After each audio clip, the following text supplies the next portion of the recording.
I'm thrilled to dive into some fascinating tales from the depths of Reddit, where everyday people share their real-life conundrums and questionable decisions. Buckle up, folks, as we explore the absurd, cringeworthy, and sometimes relatable stories that will leave you wondering, am I the asshole? Am I the butthole for telling my boyfriend I'm not going to wear baggy jeans and boy clothes just to protect his feelings? So me and my boyfriend have been dating for over a year. We're both 17, and before I met him, I had very flashy fashion.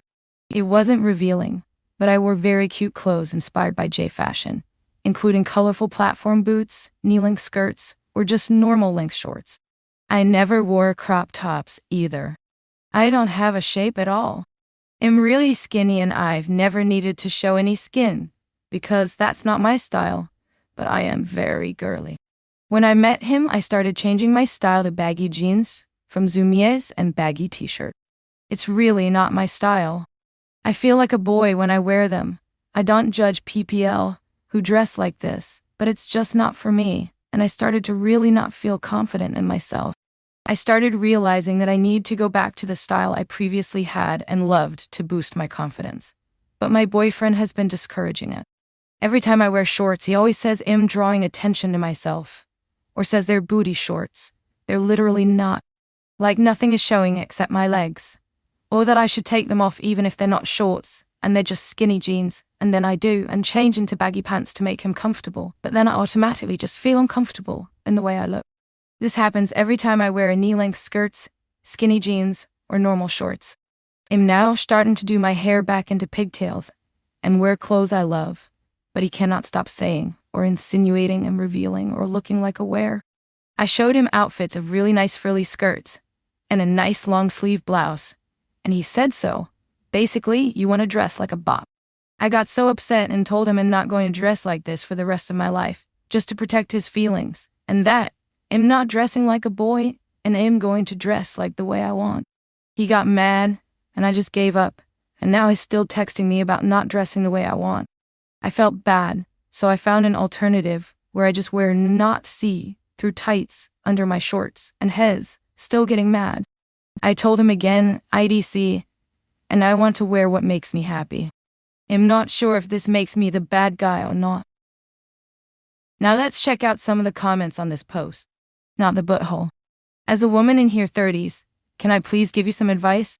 End this relationship. You're 17. He's not the one, I promise you. He's immature and trying to control how you dress. You don't need that in your life, and however you wish to dress is perfectly fine. Dump him and move on with your life. He's not worth your time, darling. Be confident in yourself and give yourself the respect you deserve. Also, a woman in my 30s who dated men like this in the past. This is just the start. If he's insecure about this, he's gonna be insecure about more intense things as time goes on.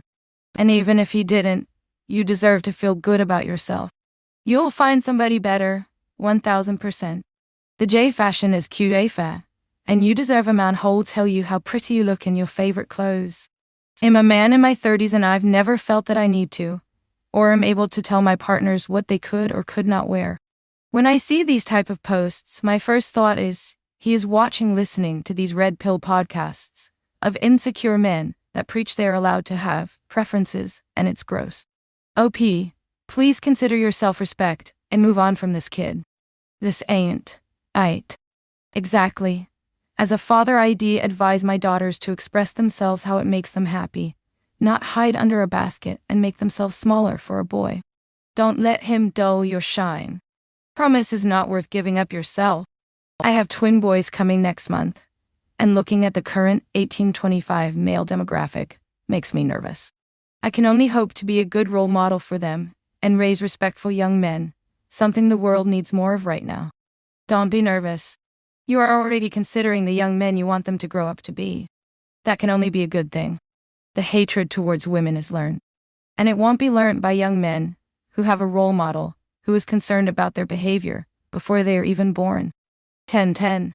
As a woman in her 40s, I agree, ditch this insecure guy. Don't let him dim your light.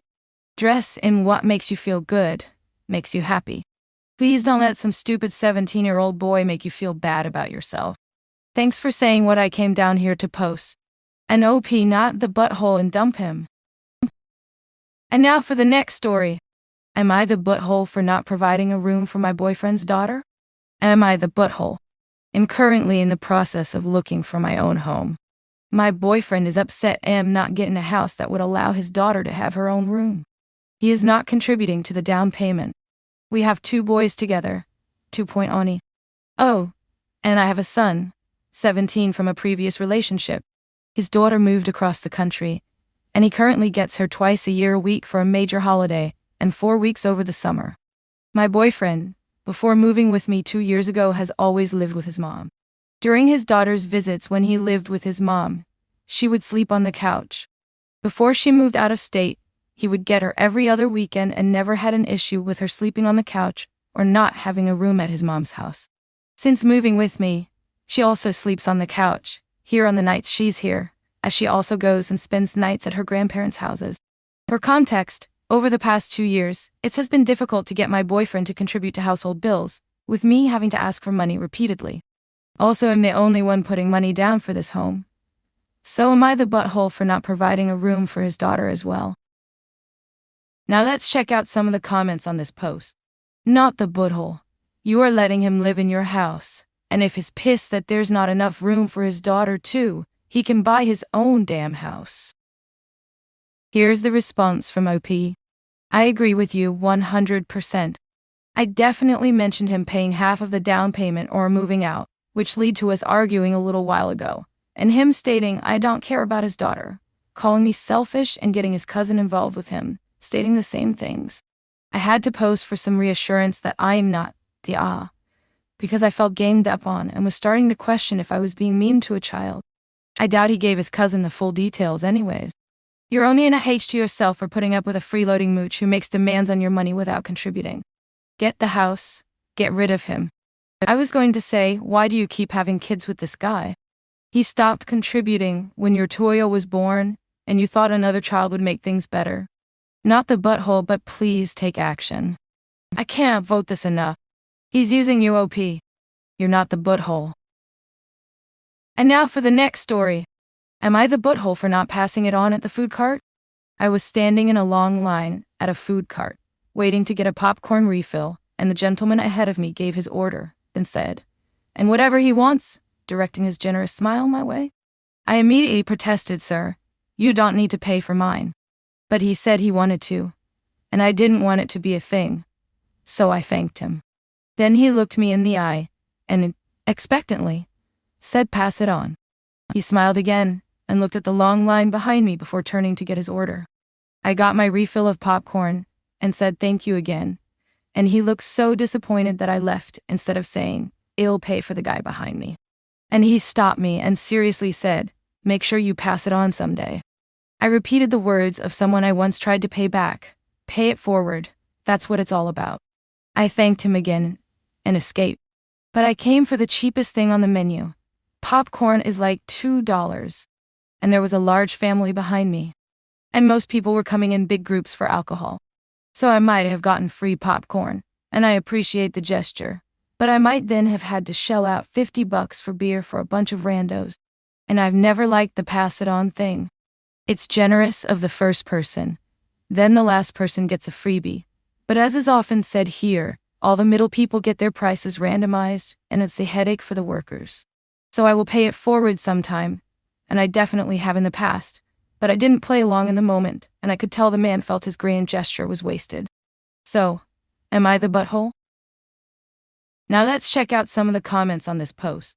Not the butthole. You tried to turn down his offer. If he wanted to do a good deed, he should have chosen a way that will be more impactful than buying a popcorn for a random stranger. A random stranger already in line, so one who presumably has the money to pay for his own order.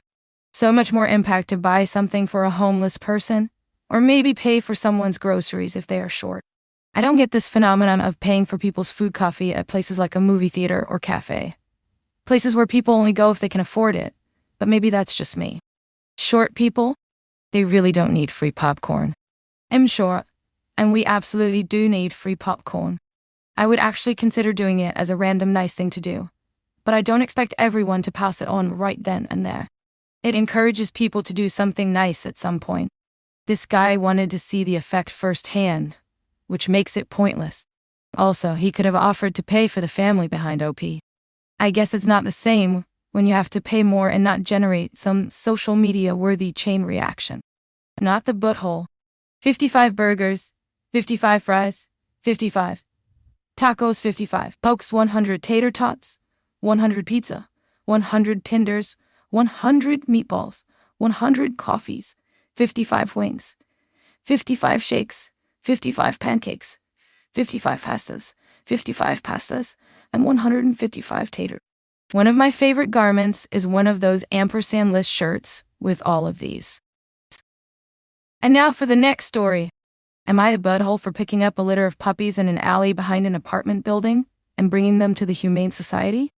About 2 weeks ago, I was taking extra trash out and had to go to the alley where the dumpsters were at because I was getting rid of some chairs, and I saw a box filled with puppies. I instinctively thought that they were abandoned and decided that it would be best if someone took them to a shelter or somewhere. So I drove them over and dropped them off at the Humane Society. They checked them for microchips, and nothing came back. None of them were spayed or neutered, so I felt like I was right in my choice. I mentioned it to one of my neighbors in the lobby, and someone overheard and accused me of stealing their puppies. They told me that they were raising them and that they wanted to be outside for a couple of hours, even though it was 1 a.m. when I went outside. They're telling me that I owe them $1,500 for money that they would have otherwise made on selling them. I really thought that I was doing the right thing by bringing them to the Humane Society. Am I the butthole? Edit.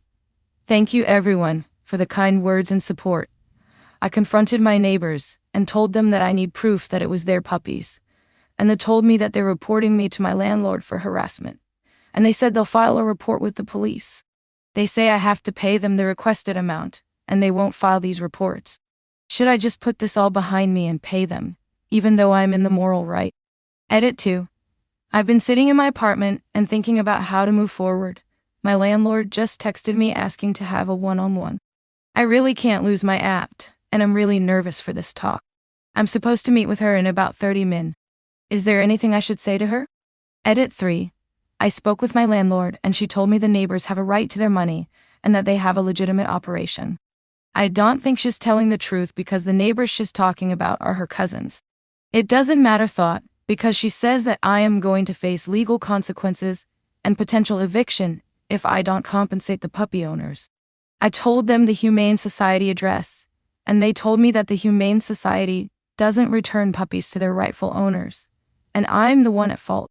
She said I have until the end of the week, didn't specify Friday or Sunday, to bring the neighbors their money. Now let's check out some of the comments on this post. Not the butthole. Who leaves a box of puppies outside all night next to the dumpsters? Unless they were purebred, a popular breed, they aren't getting $1,500 for a bunch of mutt puppies. Much less unvaccinated and vet-checked ones. You did the right thing. I would have said, oh good. The police are looking for the owner. I'll send them to your door. Watch how fast they backtrack. Here's the response from OP. They might have been vaccinated. Humane Society only told me that they were not spayed or neutered. Your neighbor is probably just trying if there's some free money to get from you. Like and subscribe for more awesome daily Reddit content. And don't forget to hit the bell to get notified when I upload new videos.